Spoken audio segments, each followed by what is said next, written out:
Imagine you're a distinguished Roman senator. Your family name, your honor, your service to Rome, all, impeccable. Right. Tonight, a golden invitation arrives to dine with Emperor Caligula himself. Mhm. An honor, you tell yourself, that should swell your chest with pride, but instead your stomach churns with dread. That feeling. Yeah. As you climb the marble steps of the Palatine Hill Palace, the guards won't meet your eyes, and the expensive incense, well, it can't quite mask the suffocating fear. Hmm. You enter the great hall, dozens of Rome's elite already gathered in this uncomfortable, hushed silence. And then the footsteps, a burst of manic laughter. Oh, boy. Caligula enters, dressed in shimmering silk, his eyes bright with this unsettling intensity. He surveys the room like a predator, clacks his hands, and announces, his voice laced with mock sincerity, "My dear friends, tonight we shall discover who among you truly loves your emperor. Chilling. Tonight we shall see just how far you'll go to prove your loyalty." It's a chilling invitation, isn't it? Absolutely. What's immediately striking is how Caligula, right from that moment, signals his intent to systematically dismantle every boundary of Roman decency and social order. Yeah, no subtlety there. None. Yeah. This isn't just about an emperor's personal depravity, though it is that too.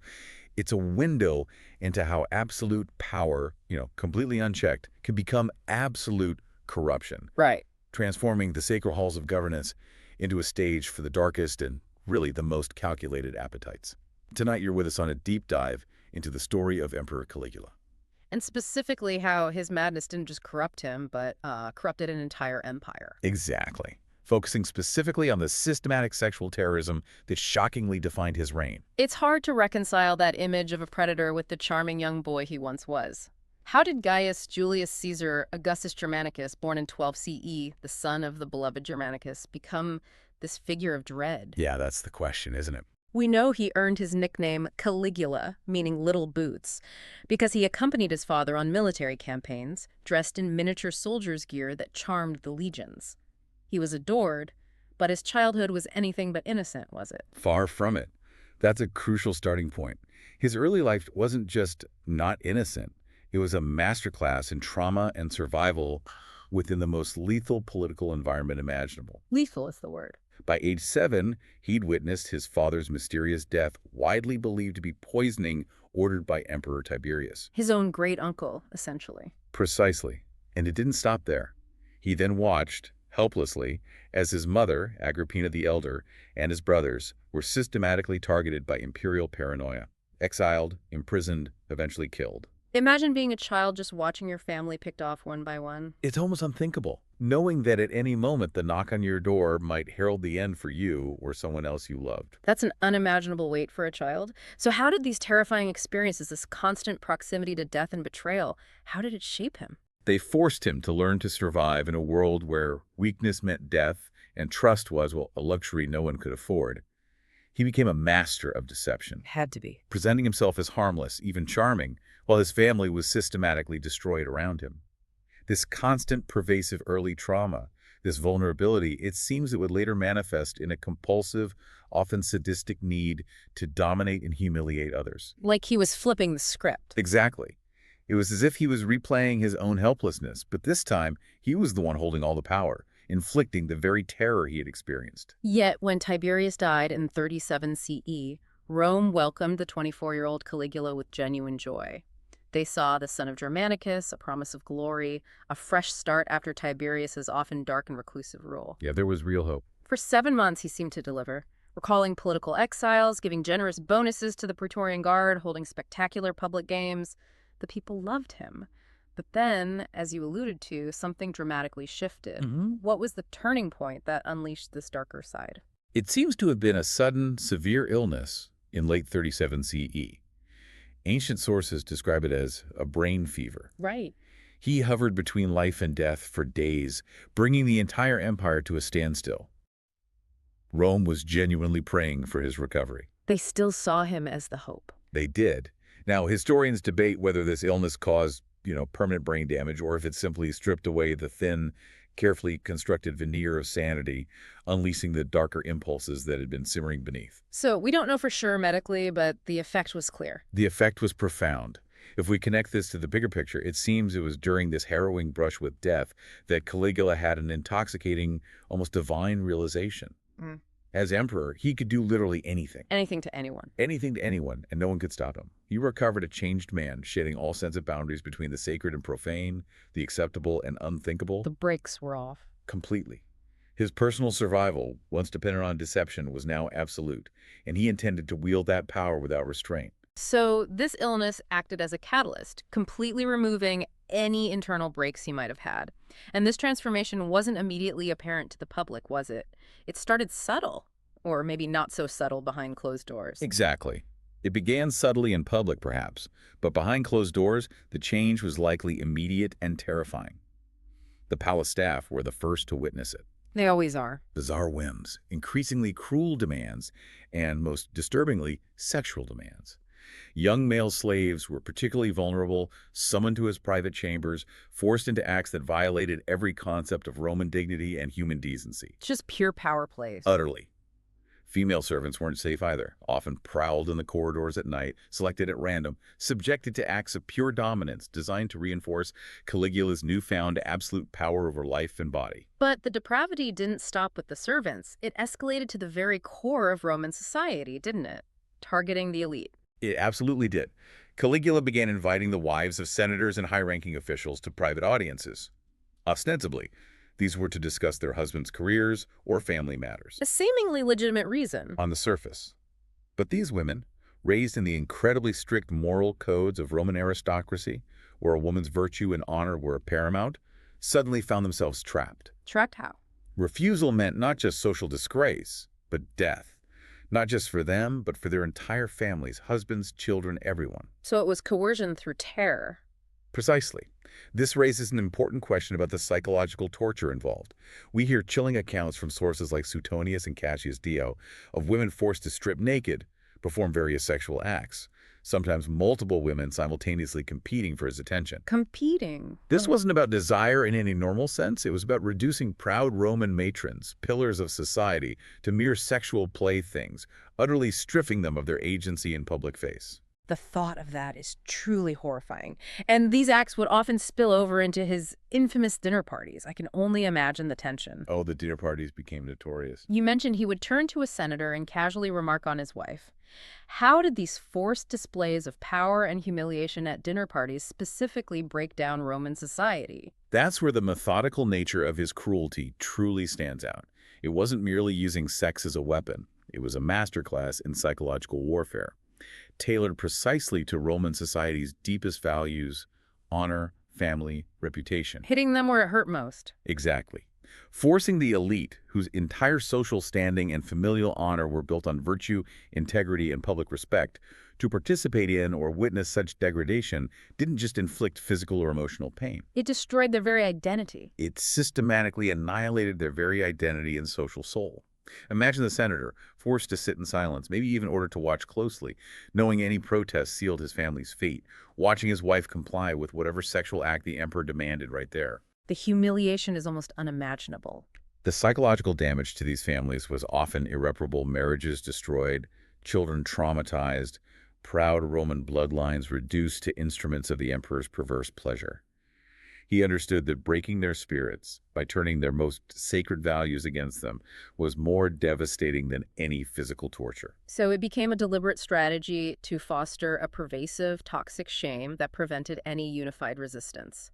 And to accommodate these escalating fantasies, or maybe appetites is a better word. Appetites, or maybe even strategies of control. The imperial palace itself was transformed, wasn't it? Physically changed. Indeed. To call them fantasies almost sanitizes the reality. These were deliberate acts of power, and the imperial palace on the Palatine Hill underwent significant physical modifications to become the stage for them. What kind of modifications are we talking about? He commissioned special chambers designed specifically for group sexual activities, complete with elaborate staging and viewing areas. Architectural fragments and descriptions suggest rooms where normal furniture was replaced with couches arranged in circles, allowing for maximum visibility. Like a theater. Almost literally. One room, according to accounts, was like a small amphitheater, with raised seating for audiences, compelling senators and their families to watch and applaud forced sexual performances, sometimes involving captured enemies, slaves, or even Roman citizens. Applaud. They had to applaud. Yes. Forced participation down to the reaction. Even his private bedroom had viewing areas and multiple entrances, allowing him to bring in audiences to witness his sexual encounters, treating intercourse as a public demonstration of his absolute power. And the brothel. He actually established a brothel inside the palace. He did, staffed by wives and daughters of senators who had fallen out of favor or whose loyalty was questioned, forced to service the emperor, guests, foreign dignitaries, and sometimes even common soldiers as a form of ultimate humiliation. It's just layer upon layer of degradation. And the emperor would often personally oversee these activities, providing commentary and direction, essentially reducing their lives to a morbid spectacle. So he wasn't just corrupting individuals. He was corrupting the very physical space of power, making the palace a literal instrument of abuse. And this extended beyond the palace walls to the institutions of Rome itself. How did he manage to incorporate sexual degradation into even religious and political ceremonies? This is where Caligula's actions truly demonstrate his ambition to corrupt the very fabric of Roman civilization. He didn't just target individuals, he targeted the foundational institutions that gave Rome its identity. Like the Senate. Exactly. During formal Senate meetings, the sacred act of governance, he would sometimes demand senators' wives perform sexual services right there, while their husbands conducted official business. The gravitas of the Senate dissolved into an act of sexual degradation. Unbelievable. And religion. He claimed divine status, demanding that religious rituals include sexual acts performed in his honor. He forced priestesses who had taken vows of chastity into public intercourse, turning traditional religious festivals into elaborate orgies featuring unwilling participants from Rome's noble families. Defiling everything sacred. Everything. Even his own marriage ceremonies became opportunities to sexually humiliate the bride's family. He married and divorced multiple times, often within days. One chilling account described how he forced a bride's father to watch as he consummated the marriage in front of the entire wedding party. Just pure, calculated humiliation. Total institutional degradation. Beyond personal gratification and institutional corruption, his appetites took on an economic dimension, didn't they? Becoming a form of economic terrorism against Rome's wealthy families. Absolutely. It created a truly grotesque marketplace. He would identify the most beautiful wives and daughters of wealthy citizens and demand sexual access to them in exchange for their family's continued safety, prosperity, or even just avoiding ruin. So pay with your family members or lose everything? Essentially, yes. Roman nobles were forced to offer their female relatives as payment for political favor or simple survival, unable to refuse without risking everything they owned. And he formalized this.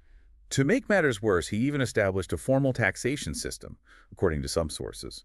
Wealthy families had to provide their women for specific periods of palace service, sexual service, their duration and frequency determined by their financial status. That's institutionalized sexual slavery for the elite. In essence, yes, binding them into a system of abuse through both terror and economic pressure. Women who tried to resist or escape these arrangements faced horrific punishments. Public sexual acts during games, being sold into actual prostitution, their noble status stripped away, families ruined. The impact on these women must have been devastating beyond measure. Raised with such strict moral codes or virtue their most precious possession. Right, and then reduced to sexual objects for the emperor's entertainment or political leverage. The psychological trauma. Profound. And it extended far beyond the physical abuse. These were women for whom honor and reputation were everything. Suddenly, they were forced to perform acts that violated not only their personal dignity, but their deepest religious beliefs. The internal conflict must have been unbearable. The cognitive dissonance often led to complete psychological breakdown. Some women attempted suicide rather than comply, but Caligula had anticipated this. Families of those who died faced collective punishment, execution, financial ruin, destroying entire bloodlines. So no escape. It created an impossible situation. Women were trapped between personal honor and the responsibility to protect their families. It was an insidious form of control, where the victim's own moral compass was turned against them. And it wasn't just the women. What about the men? Their forced complicity must have been equally, if not more, psychologically devastating, watching their wives and daughters endure this. Perhaps even more so in some ways, because it implicated them so directly. Senators and high-ranking officials weren't merely passive witnesses. They were often required to actively participate in arranging and facilitating these encounters. Required to participate? How? Caligula would demand that fathers personally deliver their daughters to his chambers, that husbands assist in preparing their wives for sexual encounters, or, in some accounts, that brothers help restrain their sisters during group sexual activities. That's monstrous. This forced participation created a level of psychological trauma that went beyond simple witnessing. These men became accomplices in their own family's destruction, their honor and dignity permanently compromised. The ultimate emasculation in Roman terms. Absolutely. They faced an impossible choice. Refuse and die a hero's death, but take your entire family with you, or comply and live with a shattered soul. Refusal, of course, meant immediate execution, often public, as a brutal warning to others. And the terror reached even further into the family unit, didn't it? Caligula included children in these palace activities. Shockingly, yes. While ancient sources are understandably vague, maybe euphemistic, due to the extreme taboo, they make it clear that his appetites extended to minors. Both boys and girls. Both male and female minors from Rome's most prominent families. Children who were brought to palace gatherings were forced to witness sexual acts that no child should see, creating psychological trauma that would affect them for the rest of their lives. Just witnessing it would be damaging enough. But some, horrifyingly, were forced to participate in sexual activities themselves, their innocence destroyed. If we connect this to the bigger picture, Caligula was ensuring his corruption would outlast his own reign. How so? By traumatizing the next generation of Roman leaders. These children grew up with profoundly damaged understandings of sexuality, power, and human relationships. They often became perpetrators themselves, or remained vulnerable to further exploitation, perpetuating cycles of abuse for decades to come. So he was deliberately seeding future corruption, a legacy of trauma. It certainly looks that way. As his reign progressed, he formalized these sexual practices into a kind of religious cult. Making it official policy, almost. That's right. He wasn't content with just forcing these acts. He sought to legitimize them. He declared himself a living god and demanded that sexual acts performed in his honor be treated as religious rituals, cloaking his sexual abuse in religious authority. So piety equals degradation. Essentially, temples were established within the palace complex where worshippers were required to engage in sexual acts as demonstrations of devotion. These weren't voluntary religious practices. They were mandatory sexual performances required of anyone seeking imperial favor. A chilling system. And this system, this climate of terror, extended throughout the empire. Local officials started replicating similar practices, affecting millions of people far beyond Rome itself. The idea that this wasn't just happening in Rome, but rippling out to the provinces is truly unsettling. What was the breaking point for the Roman elite, for those who eventually conspired against him? When did they finally say enough? Well, by 40 CE, Caligula's sexual excesses had reached levels that shocked even those who had witnessed or been forced to participate in his earlier depravities. Palace gatherings had evolved into elaborate sexual spectacles that could last for days, involving hundreds of participants. The sheer scale. The breaking point, the final straw for many, seems to have come when Caligula announced his intention to make his sexual practices the official religion of the empire, requiring all Roman citizens to participate in sexual rituals as demonstrations of loyalty. Universal forced participation. That threat to formalize and universalize his sexual terrorism was what finally convinced the conspiracy against him to act. The idea of everyone being subjected to this horror was simply too much, even for a terrified elite. On January 24th, 41 CE, Caligula was assassinated by members of the Praetorian Guard in the underground passages of his own palace. It wasn't just political motivations, was it? There were deeply personal reasons behind that act. Absolutely. The conspiracy wasn't purely about power or statecraft, though those elements were there. It was fueled by intense personal grievance and a desperate need for revenge. Revenge for what they'd endured. Exactly. Several of the key assassins, like Gaius Caesar, had been directly forced to watch their own family members subjected to the emperor's sexual abuse, or had suffered other profound personal humiliations at his hands. These weren't abstract political opponents. They were men whose lives, and the lives of their loved ones, had been irrevocably shattered by Caligula's perversions. So their actions were a visceral response. A visceral response to an unbearable, dehumanizing terror. The new emperor, Claudius, his uncle, must have faced an enormous task in the aftermath.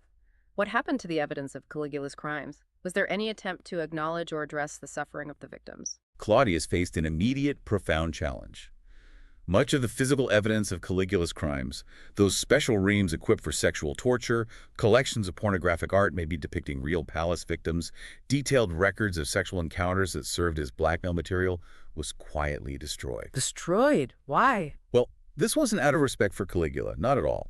It was primarily to protect the victims and their families from further humiliation and social ruin.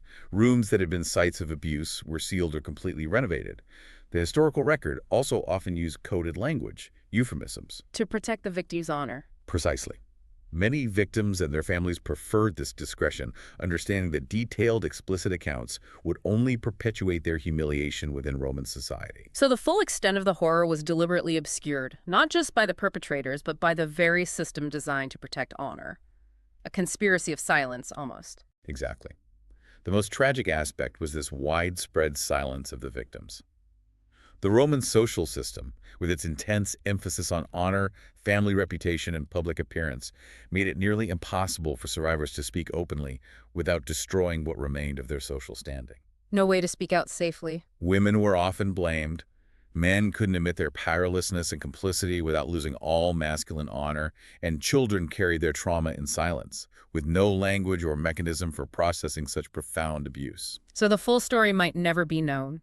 This pervasive conspiracy of silence meant the full extent of Caligula's sexual crimes may never be known, and countless victims never received justice or even public acknowledgement of their suffering. It became a societal wound that was buried, not healed. So what does this all mean for us today? The story of Caligula's transformation of the imperial palace into a theater of sexual horror lasted less than 4 years, but its impact echoed through Roman history. Indeed. The psychological trauma inflicted on Rome's elite created generational patterns of dysfunction. And, chillingly, it established templates of imperial abuse that would unfortunately resurface throughout Roman history. So those ruins aren't just stones. When tourists walk through the ruins of the Palatine Hill today, they marvel at imperial grandeur, often unaware of the specific horrors that unfolded within those crumbling walls. But if you know what to look for, the evidence remains in the historical record and maybe even hinted at in the foundations. Like what? Foundation stones that once supported rooms designed specifically for sexual torture, drainage systems that perhaps carried away the physical evidence of countless assaults, those underground passages where terrified victims waited their turn to be summoned to the emperor's presence. The ghosts of Caligula's victims, metaphorically speaking, still haunt these ruins. A testament to a very dark chapter. Absolutely. His legacy is not in marble monuments or bronze inscriptions, but in the psychological scars passed down through generations. It's a sobering reminder, isn't it, that sexual abuse has always been a weapon of choice for those who seek to dominate and control others. A potent weapon. And that the most elaborate, seemingly indestructible systems of civilization can be corrupted by individuals who recognize no limits on their power. The fundamental dynamics of power, control, and sexual exploitation remain disturbingly consistent across the centuries. Caligula's story, particularly his systematic use of sexual terrorism to dismantle societal will and individual dignity, serves as a chilling template. A template others have followed. One that tyrants have studied and, at times, tragically emulated, adapting the methods to their own contexts. This deep dive really reveals that the worst crimes are often those that destroy not just bodies, but souls, leaving an invisible wound that can ripple through generations. As you reflect on this, maybe consider where else throughout history, or even disturbingly in our world today, have you seen the chilling repetition of absolute power used to systematically dismantle human dignity and societal order through sexual abuse? It's a heavy question. It is. What lessons can we truly learn from Caligula's reign to better understand and perhaps prevent such abuses in any context, whether it's political power, institutional power, or even within smaller groups?